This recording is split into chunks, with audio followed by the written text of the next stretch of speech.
Doctor ortho, अब दर्द भी घुटने टेकेगा। तीन दोस्त घने जंगल में से डरे डरे निकलते हैं। पंछियों की आवाज उन्हें बुरे तरीके से डरा देती है। तीनों दोस्त चीखते हुए भागते हैं और भागते भागते वो पहुंचते हैं झील के किनारे। रात का समय था। तीनों दोस्तों की बोलती बंद थी।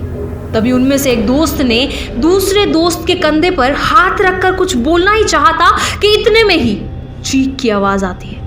वो और ज्यादा डर जाते हैं। तीनों एक दूसरे को बोलते हैं कि जल्दी से यहाँ से निकलते हैं। इतने में उनका ध्यान जाता है झील के पानी पर, जिसका रंग धीरे धीरे बदल रहा था।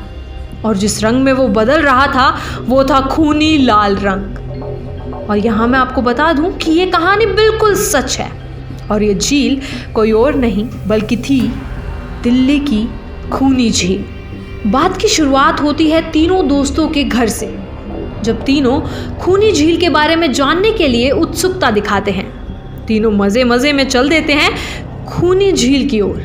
लेकिन घने जंगल में ही तीनों दोस्त हक्के बक्के रह गए जब उन्हें अजीबोगरीब आवाजें सुनाई दी।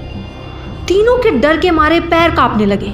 वैसे तो दिल्ली को दिल वालों का शहर कहा जाता है और यहाँ रहने वालों को यहाँ की ऐतिहासिक धरोहरों पर नाज है, लेकिन यहाँ कुछ स्पॉट्स ऐसे भी हैं जो अपने अंदर सदियों का इतिहास समेटे बैठे हैं। ऐसा ही एक स्पॉट है खूनी झील, जिसे खूनी खान झील भी कहा जाता है।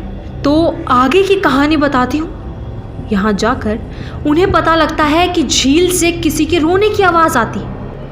काफ़ी देर छानबीन करने के बाद भी जब उन्हें कोई नहीं मिला तो तीनों थक कर झील के किनारे बैठ जाते हैं। तभी अचानक झील से एक हाथ निकलता है और उसमें से एक दोस्त को पैर से खींचकर पानी में घसीट कर ले जाता है और वो सिर्फ चिल्लाता है। दोनों दोस्त बहुत ज़्यादा डर जाते हैं और दोनों तुरंत वहाँ से भागने को ही होते हैं कि जैसे ही वो दोनों पीछे मुड़ते हैं तभी उन दोनों के पीछे एक नहीं, दो नहीं, बल्कि अनेकों आत्माएं एक साथ खड़ी होती हैं। दोनों चिल्लाते हुए पानी में डूब जाते हैं और ये रात तीनों दोस्तों की आखिरी रात थी।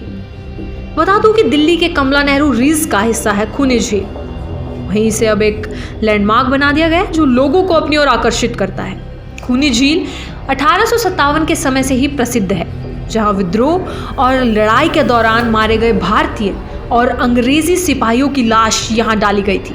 पहले ब्रिटिश सिपाही भाग रहे थे जब इसी इलाके में लड़ाई हुई थी, और उसके बाद भारतीय सिपाहियों को भी यहीं मार दिया गया था जब अंग्रेजी फौज आई थी। सिर्फ इतना ही नहीं, उस समय घोड़े, खच्चर आदि के शव भी इसी झील में डाले गए थे। तभी से ये हॉन्टेड प्लेस में गिना जाता है। इसी तरह की हॉन्टेड डेस्टिनेशन जानने के लिए बने रहिए चैनल फॉर ट्रैवल के साथ और वीडियो को लाइक, शेयर और चैनल को सब्सक्राइब करना बिल्कुल ना भूलें। डॉक्टर ऑर्थो, अब दर्द भी घुटने टेकेगा।